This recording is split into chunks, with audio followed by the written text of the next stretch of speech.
Hello NEET aspirant, आप सभी के लिए एक बहुत बड़ी अपडेट है। एनटीए ने आपका नीट का रिजल्ट अनाउंस कर दिया है। जो 23 तारीख को आपका री नीट का एग्जाम हुआ था 1563 बच्चों का, उन सभी का रिजल्ट आ चुका है। साथ में एनटीए ने एक और बहुत बड़ा बदलाव किया है। जिन भी बच्चों ने एग्जाम दिया था 5 तारीख को, उन सभी का फिर से रैंक रिवाइज किया है। रैंक रिवाइज करने का मतलब है कि उनका रैंक रिड्यूस हुआ है। अब कितना रैंक रिड्यूस हुआ है, जनरल का कितना हुआ है, एससी एसटी ओबीसी का कितना हुआ है, इन सारी चीजों के बारे में बात करेंगे। साथ में जो 650 नंबर कट ऑफ गया था, उस कट ऑफ के ऊपर क्या फर्क पड़ेगा इस रैंक के रिड्यूस होने से, क्या आप कॉलेज मिलने के चांस हैं कि नहीं है, इन सारी चीजों के बारे में बात करेंगे। और एक और इंपॉर्टेंट बात, क्या रीनीट होने का अभी भी चांस है कि नहीं है, क्योंकि रीनीट का सबसे ज्यादा मांग किया जा रहा है। क्या अब इस रैंक को रिवाइज कर दिया है एनटीए ने, तो क्या अब रीनीट होगा कि नहीं होगा, अगर पॉसिबिलिटी है तो कितनी पॉसिबिलिटी है, सारी चीजों के बारे में बात करेंगे। आगे बढ़ने से पहले, आज है 1 जुलाई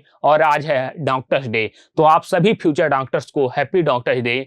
आप सभी को डॉक्टर्स बनने का जो सपना है आपने देखा है, उसको पूरा करना है। किसी एक व्यक्ति की गलती की वजह से, किसी एक संस्थान की गलती की वजह से अपने आप को होपलेस नहीं करना है। अपने डॉक्टर्स बनने के सपने को छोड़ना नहीं है। आपने जो सपना देखा है समाज की सेवा करने का है, उस सपने को पूरा करना है। तो आप सभी को फिर से डॉक्टर्स डे की हार्दिक बधाई। आप अपने सपने को पूरा करिए, आप मेहनत करिए, कॉलेज में जाइए, सेलेक्ट होइए और डॉक्टर्स बनिए, समाज की सेवा करिए, यही हमारी शुभकामना है। चलिए आज का जो रिजल्ट है उसके बारे में बात करते हैं।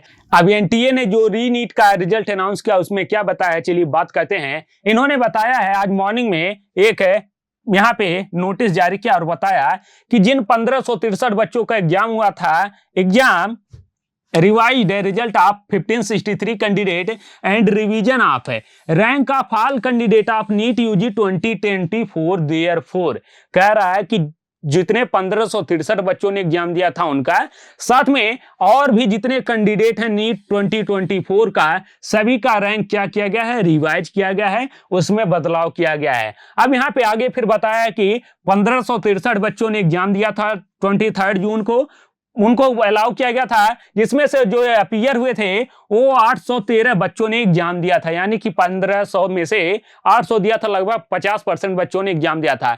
अब इस 50% बच्चों के एग्जाम देने से रैंक में क्या बदलाव हुआ है, उसके बारे में अगर मैं आपको बताऊं तो यहाँ पे बहुत ज्यादा बदलाव नहीं हुआ। अभी मैं आपको एक ऑथेंटिक रिजल्ट दिखाऊंगा, उससे आपको पता चल जाएगा कि कितना बदलाव हुआ है।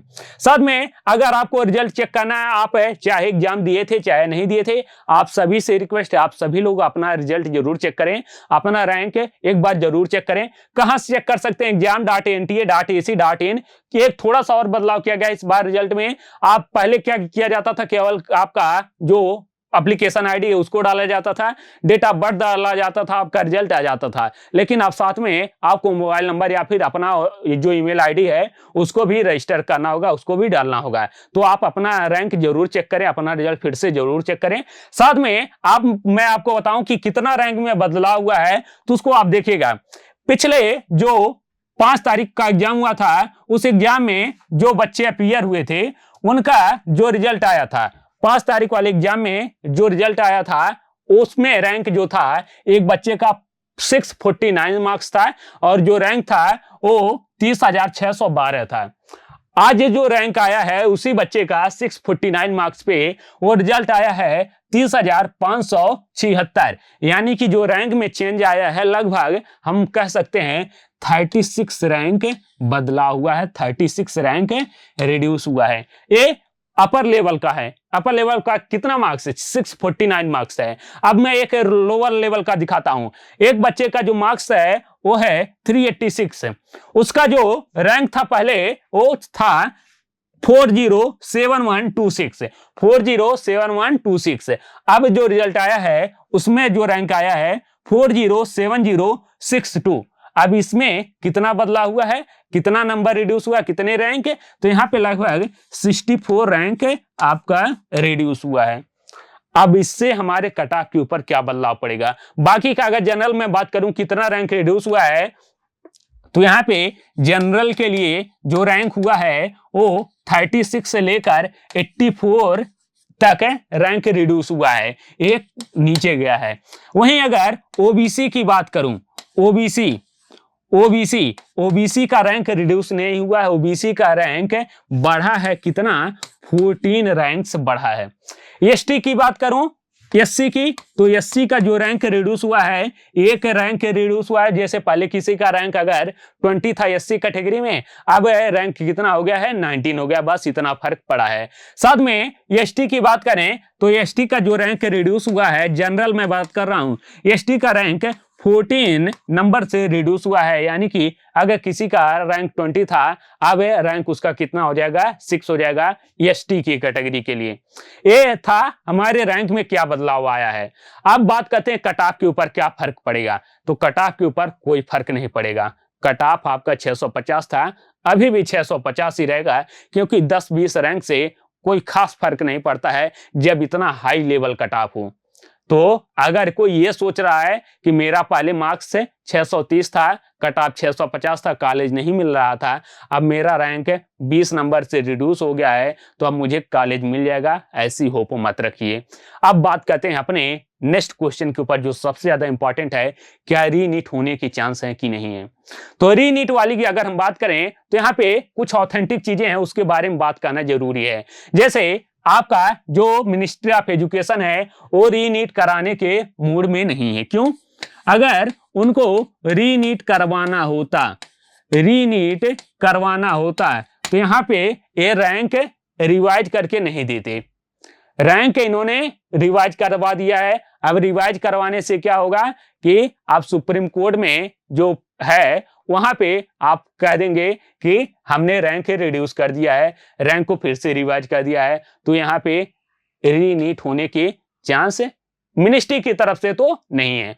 अब सुप्रीम कोर्ट की बात करते हैं। सुप्रीम कोर्ट की जो जजमेंट आने वाला 8 तारीख को, उसके ऊपर अगर डिपेंड करता है कि रीनीट होगा कि नहीं होगा।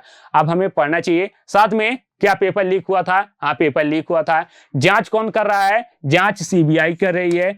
अब सीबीआई किसकी एजेंसी है? गवर्नमेंट की, सेंट्रल गवर्नमेंट की। सेंट्रल गवर्नमेंट का इसके ऊपर इंफ्लुएंस होता है। सीबीआई जो अपना जितना इसके पास जांच के लिए चीजें आती हैं, मैक्सिमम इसको जांच करने में 1 से 2 साल का समय लग जाता है। 2 साल के पहले कोई भी अपना जांच पूरा नहीं करता। कोई ऐसा अभी तक जांच नहीं हुआ जो सीबीआई ने 1 महीने में 15 दिन में करके दे दिया हो। तो 2 साल का अगर जांच करने में समय लग रहा है, तो क्या रीनीट होगा? सुप्रीम कोर्ट सीबीआई से पूछेगा, सीबीआई क्या कहेगा? हाँ, पेपर लीक हुआ था, हम उसकी जांच कर रहे हैं, अभी हमारे पास प्रॉपर वो नहीं है। तो इससे भी हमारा थोड़ा सा कम हो जाता है रीनीट होने का। अब टोटली डिपेंड किसके ऊपर करता है? सुप्रीम कोर्ट के ऊपर। क्या अब हमें पढ़ना चाहिए कि नहीं पढ़ना चाहिए? तो मैं आपको ख्याली पुलाव बनाने का वो नहीं दूंगा। आपको प्रॉपर चीजें करना होगा। अगर आपका नंबर 500 से कम है, 500 550 से कम है, आपने ड्रॉप लेने का मूड बना लिया है, तो आप नीट 2025 की तैयारी आज से ही शुरू कर दें। प्रॉपर 2025 के लिए अपने आप को प्रिपेयर करना है। जैसे चैप्टर 1 से पढ़ते हैं आप, ये मान के चलिए कि आपको केवल 2025 में एग्जाम देना है, आप उसकी तैयारी करिए। लेकिन अगर आपका नंबर 500 प्लस है, अगर नंबर 500 प्लस है, तो आप आज से लेकर, आज है 1 जुलाई, 1 जुलाई से 8 जुलाई तक 8 दिनों का अभी भी समय है।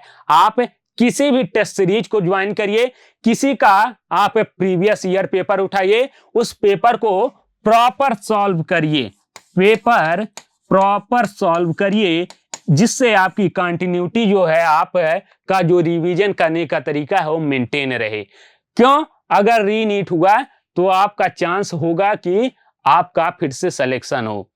तो आप जरूर मेहनत करें और 8 दिन तक आप पेपर को प्रॉपर सॉल्व करते रहिए। प्रॉपर 15 घंटे मेहनत करिए, आप एनसीईआरटी रिवाइज करिए, आप कम से कम 2 टेस्ट तो दीजिए ही दीजिए।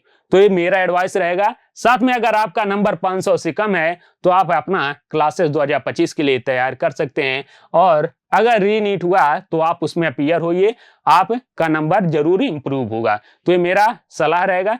साथ में अगर किसी को कोई भी डाउट हो आप कमेंट सेक्शन में बताइए और आप अपना रैंक जरूर बताइएगा कि आपका रैंक कितना रिड्यूस हुआ। कमेंट सेक्शन में एक बार सभी लोग जरूर चेक करें और कमेंट सेक्शन में जरूर बताएं कि कितना रैंक रिड्यूस हुआ है, पहले कितना रैंक था, अब कितना रैंक आ रहा है और किस कैटेगरी से आ रहा है। मिलते हैं नेक्स्ट वीडियो में, तब तक के लिए सभी को थैंक यू, सभी को नमस्ते और गुड बाय।